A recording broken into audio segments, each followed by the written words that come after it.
notamment au plan politique, avec cette sortie de Baouri sur nos antennes avant-hier dans le continuum des manœuvres pour la mise en place d'une nouvelle plateforme politique devant regrouper des acteurs prenant part au cadre de dialogue interguinéen.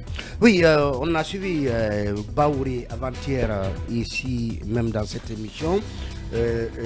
Et vous le savez, des semaines avant déjà, Baouri avait, en compagnie de Lansana Kouyaté et de Faya Menimoro, émis le souhait qu'il y ait une sorte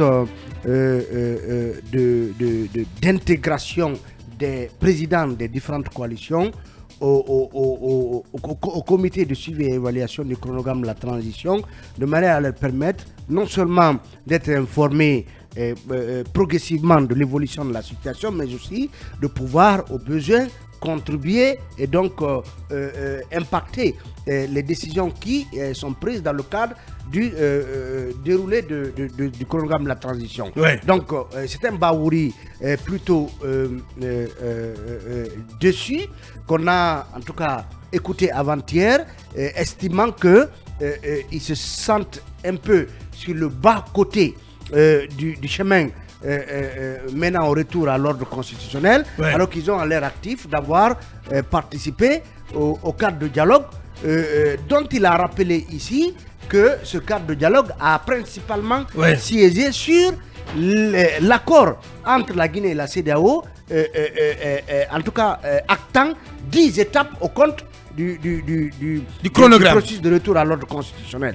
Donc il y a une sorte, c'est même pratiquement un Baouri désabusé qui, qu'on a entendu, estimant implicitement qu'on ne devrait pas les traiter de la sorte. Ouais. Eux qui ont donné une certaine légitimité, un certain caractère, une certaine caution, caution même morale. Donc, à la session de dialogue tenue en décembre dernier, aujourd'hui, on verra bien ce qu'ils vont mettre dans le mémorandum qu'ils ont annoncé, et en tout cas la coalition dont on parle tant, de quoi tout cela...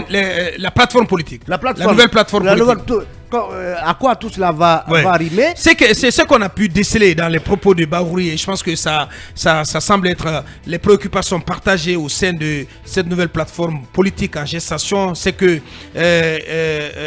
d'une part, il souhaiterait mettre éventuellement dans ce mémo, en tout cas, il souhaiterait proposer un rabotage des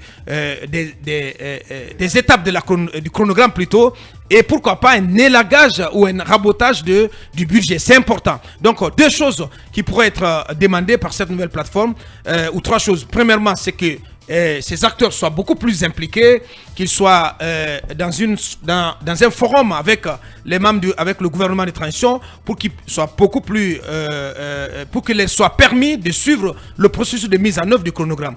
Et deuxièmement, que le budget soit raboté, 600 millions de dollars. Ils trouvent que c'est un peu exagéré. Et troisièmement, ils demanderaient pourquoi pas que certaines étapes du chronogramme soient tout simplement élaguées, des étapes à leurs yeux non impératives ou non essentielles. Conditionnel, parce que tout cela pourrait ne pas figurer, en tout cas dans le mémoire. Non, on a entendu. Oui, on a entendu Baouri. Oui, ça a été dit, mais attendons le document, puisque leur sortie quand même a porté fruit. Et aujourd'hui, il y a les démarches en cours pour ne pas parce que ça reflète qu'il y a un malaise. Voilà, pour ne pas que ces messieurs qui ont été en tout cas d'un grand soutien pour la transition puissent faire une défection. Donc, il y a les négociations. C'est pourquoi j'ai dit d'attendre le document final. Tout ce qui a été dit pourrait ne pas être mis dans le document. Il y a d'ailleurs le docteur Ibrahima Soli Diallo qui se moque d'eux, du BOC. Eh bien, oui, il a commencé à se moquer d'eux. Il dit qu'il a cité nommément M. Baouri. Ouais, Ibrahima Soli qui nous insulte à longueur de journée. Ah, bon. Voilà, dites-lui qu'on ne lui répondra jamais. Non, sincèrement. Il ne mérite pas notre réponse. Non. On fait notre travail. Non, sincèrement. Il dit qu'il a cité même Baouri, il a cité Lansana Kouyaté. Il dit que ceux-ci pensaient que le colonel... Lui ne mérite pas notre attention, allait prendre le pouvoir et les donner. Ça veut dire que au sein même, en tout cas, de ces plateformes qui ont participé au dialogue, il y a une sorte d'effritement. Mais moi, j'attends le document final, puisque le gouvernement et ceux qui sont au pouvoir aujourd'hui sont en train de faire de sorte que ce soutien ne puisse pas sortir des rangs. Donc jusqu'à la sortie du soutien du document, moi je reste sur ma faim et voir ce qui va être dedans comme contenu à Boubacar. Bien, allez-y Bassego. Il faut se rendre à l'évidence qu'il y a des difficultés aujourd'hui pour la mobilisation des fonds, les près de 6 000 milliards de francs guinéens pour pouvoir financer les 10 étapes du chronogramme de la transition. C'est une évidence.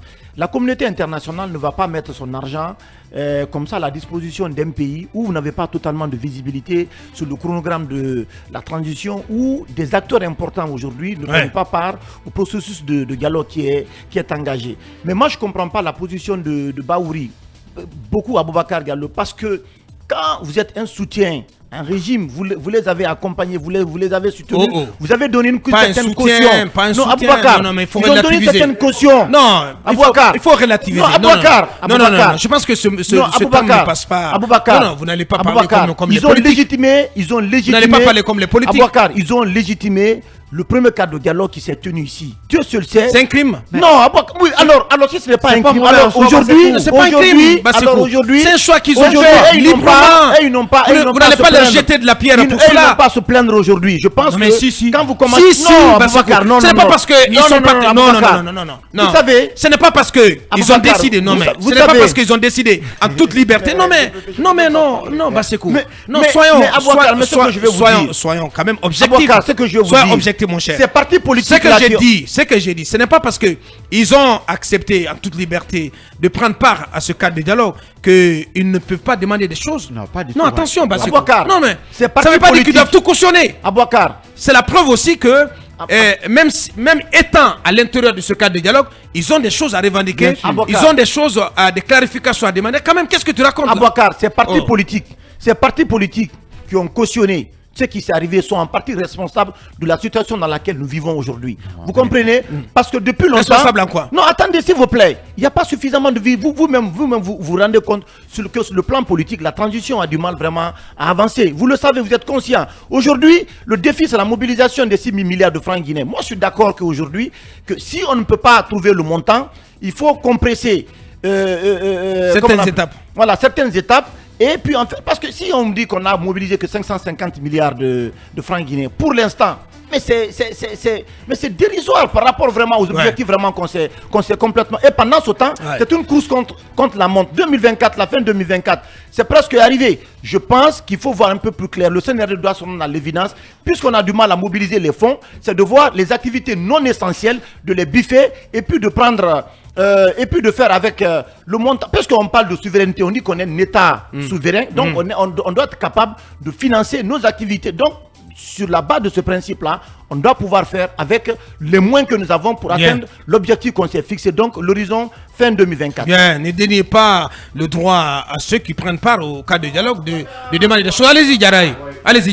Oui, moi je pense que cette sortie des leaders qui ont bien évidemment pris part au premier round du cadre de dialogue interguinéen prouve en suffisance que ce sont des acteurs politiques qui sont assez responsables. Bien. Parce qu'il y a eu des manquements et justement ils ont eu le courage de soulever ces manquements. Donc tout ce qu'ils demandent, c'est d'être des acteurs, mais pas des spectateurs à qui on impose. Très bien dit. Oui, à qui on impose. Ce ne sont pas des collabos là. Ce qui se passe. Ce ne sont pas des collabos. Et il faudrait que le gouvernement évite que le ton se durcisse pour justement prendre sa responsabilité par rapport à ce qu'il devait faire en amont, puisque le gouvernement a attendu que ces acteurs politiques haussent le ton pour justement accéder à leurs demandes et décider de faire en sorte de les rencontrer après chaque session du comité de pilotage chargé de la mise en œuvre du chronogramme de la transition.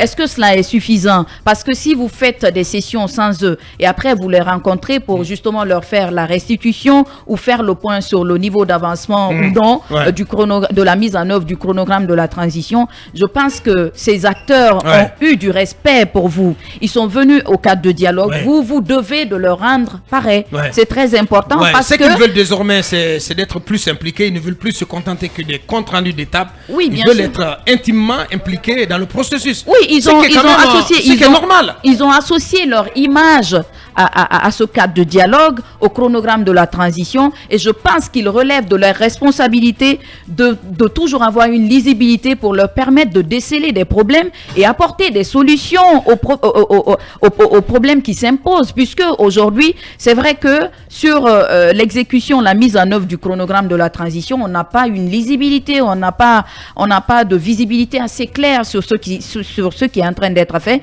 Et je pense que c'est assez raisonnable pour eux de taper du poing sur la table. Bien dit, Diarraï. Très belle analyse. Oui. Avant cabinet. Abakar, j'ai envie de... Ouais. Voilà, on nous apprend donc finalement, on n'aura pas le ministre Amouri, connaît toutes nos excuses, parce que voilà, il a finalement un contretemps et ce n'est que partie remise. Voilà. Allez-y. Peut-être prévisible.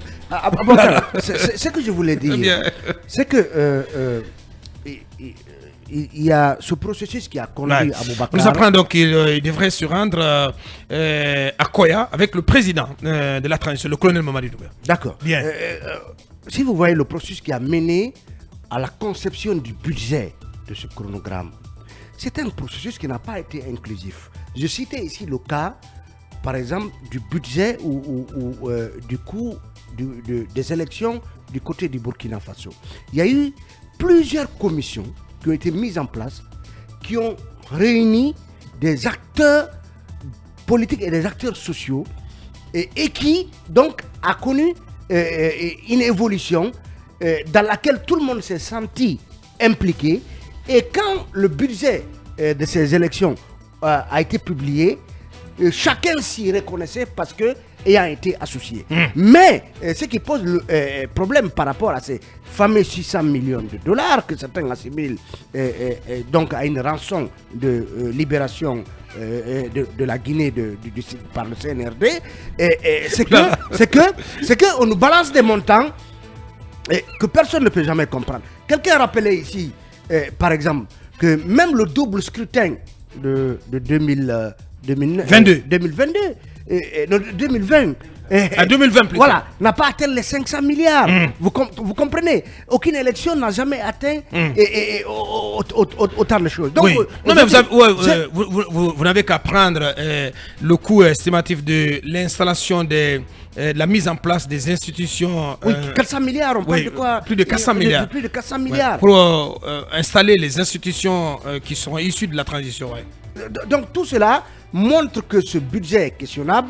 On pourrait même dire que ça a été une sorte d'annonce comme ça virtuelle pour justement encore nous embarrasser par rapport au processus de retour à l'ordre condition. C'est pourquoi pratiquement vous n'entendez pas la communauté internationale parler de ce budget. Parce que lorsque vous avez un accord avec la CEDEAO et donc qui vous demande 2 ans de transition, donc vous accordez sur 2 ans de transition, vous comptez en partie sur la communauté internationale, donc sur cette CEDEAO, pour mobiliser les fonds.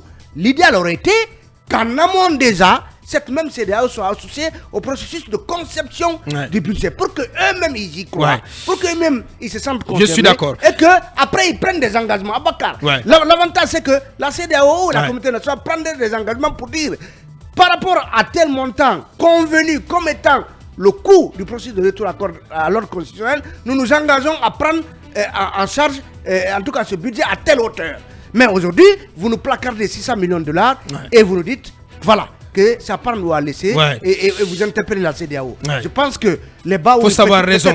Peut-être c'est un réveil tardif. Ils auraient dû comprendre que tout cela était vicié et que ce n'est pas la meilleure manière quand même de traiter des gens que certains considèrent comme des partenaires. Bien, cabinet Mamadouri qui vont prendre la parole sur ce même sujet dans la seconde partie de notre émission, au cours de laquelle il sera également question du Niger, mais aussi, si le temps nous le permet, de notre sujet d'enquête sur les dessous du gel de la participation de la Guinée au sein des instances de l'Organisation pour la mise en valeur du fleuve Sénégal.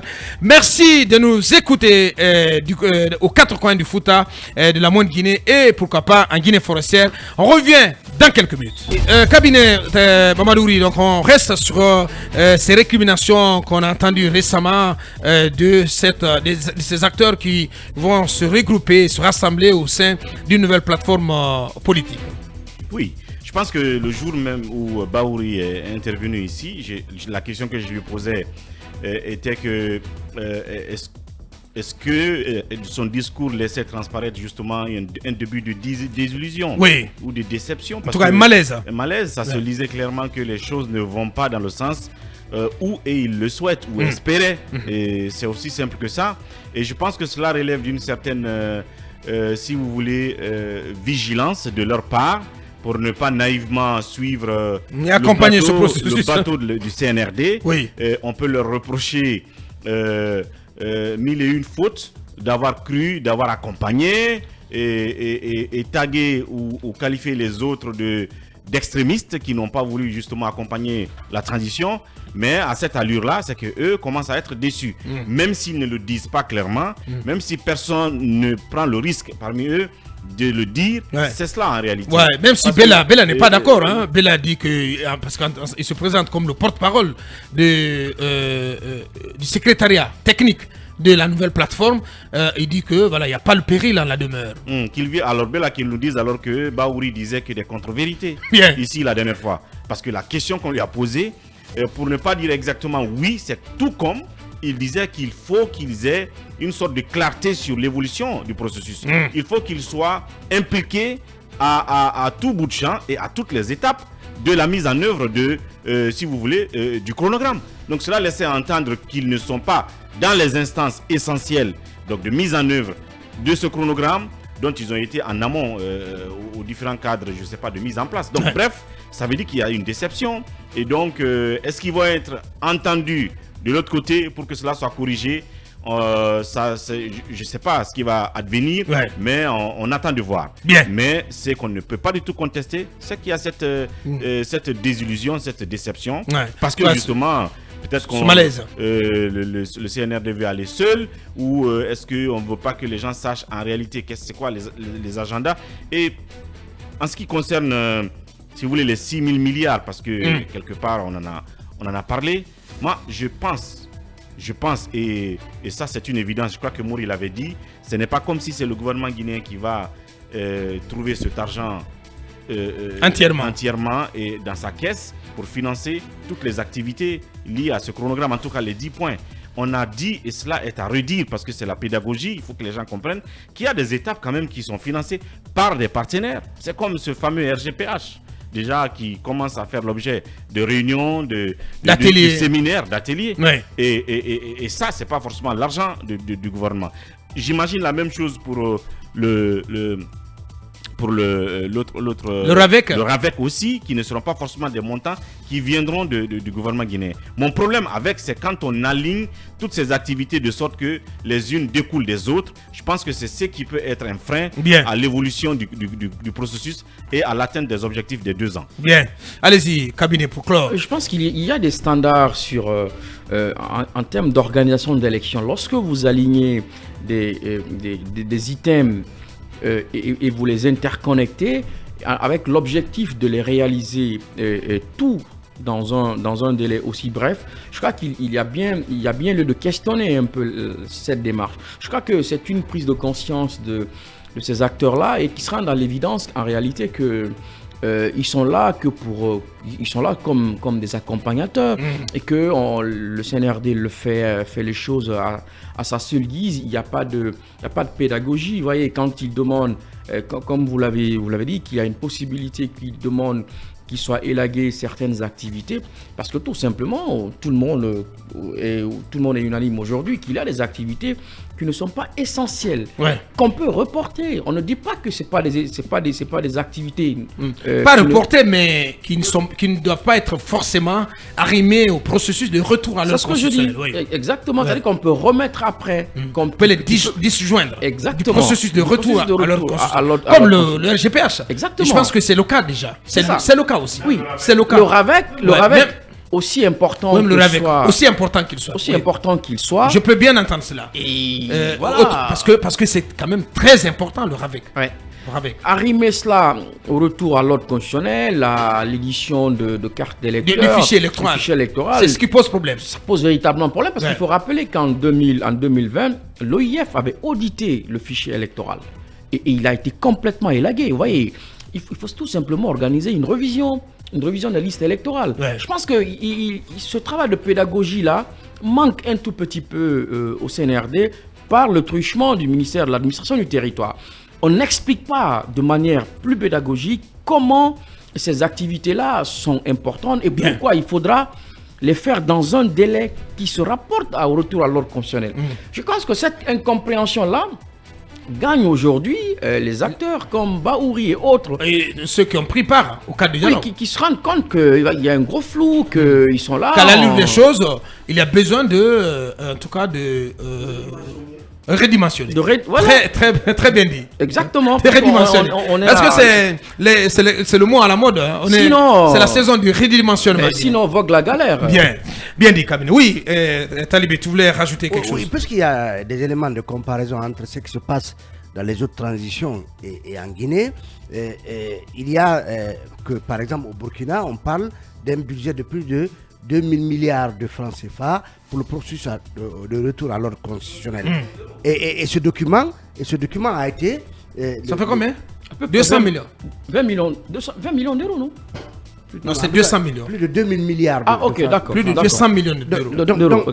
Donc, ça fait même pas la moitié de ce qui est annoncé en Guinée. Ouais. Donc, c'est un comité technique à Bouakar, composé, je vais préciser, composé des acteurs gouvernementaux, des représentants des ministères, des représentants de la Commission électorale nationale indépendante qui sont spécialistes de la chose. Donc la CENI, elle n'a pas été dissoute au Burkina. Au Burkina. Et donc la Commission électorale alors nationale... que pour l'instant, en Guinée, on ne sait pas. Il y a une direction générale des élections qui n'est pas meublée, au MATD, qui n'est pas fonctionnelle. Qui n'est pas fonctionnelle. On ne sait pas quel sera le format de l'OGE qui va organiser les élections. Donc il y a un peu de flou. Hein. Donc il y a des commissions des représentants de la CENI et des représentants des composants et des représentants de ce comité technique qui a travaillé sur le budget au Burkina comprend également des représentants des partis politiques. Bien. Et quand on lui remettait le document du budget du processus de retour à l'ordre constitutionnel, le premier ministre burkinabé a dit, privilégiant un financement des élections à caractère endogène d'abord, donc le premier ministre Apollinaire a dit, je cite, nous devons assurer une bonne partie du budget avant de tendre la main à l'extérieur, car on ne peut pas prétendre être souverain et vouloir que d'autres personnes financent nos élections. Bien. C'est ce ton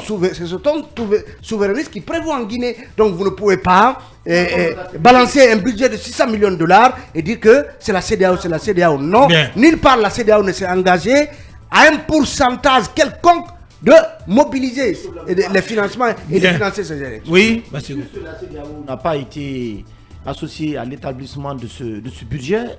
Pourquoi aujourd'hui il faudra insister sur le fait que entre la Guinée et la CEDEAO, il n'y a pas un pourcentage défini du budget que la CEDEAO doit prendre en charge. Pour se rendre à l'évidence, la CEDEAO bien évidemment va concourir à mobiliser les fonds. On ne peut en aucun cas en faire porter. Oui, mais comment la CEDEAO pourra le faire si elle n'est pas en connexion avec le CNRD? C'est ça le problème. Le temps joue contre le CNRD. Il faut se rendre à l'évidence que fin 2024... Relativiser. Aboubacar, c'est important. Allez, j'ai une minute pour clore. Il y a cet épisode. C'est le ministre des Affaires étrangères, Maurice Sandan, qui a présidé avant-hier les travaux avec les acteurs du cadre de dialogue. Moi, je me demande bien, je me pose bien la question si les inquiétudes exprimées par Bahouri traduisent des difficultés que les acteurs... Non, mais il était là pour représenter le PM. Non, tout simplement. Non. Mais est-ce que il représentait le PM. Ça ne veut pas dire grand-chose. Le ministre de l'administration du territoire était là? Ben non, sincèrement. Non, je pense qu'il n'y a aucun rapport. Je pense qu'il n'y a aucun rapport. Oui, d'accord. Je pense qu'il n'y a aucun rapport. Je me pose des questions. Vous ne me refuserez pas le droit de me mais poser je ne vous refuse pas de savoir. Est-ce que non, parce que je vois bien ce que vous voulez insinuer. Mais arrêtez ça. Je n'arrête rien. Acceptez que je pose des questions idiotes. Est-ce que les gens sont satisfaits justement des rapports qu'ils entretiennent avec le ministère de l'administration du territoire, qui est le concepteur de tout ça, ce budget et tout ça, Aboubacar. Donc c'est des questions à se poser. Il n'est pas le seul concepteur. Oui, non. C'est un travail qui émane du gouvernement. Oui, du gouvernement, mais c'est le gouvernement. Mais les élections relèvent du ministère de l'administration du territoire. Bien. Allez, on continue. FM.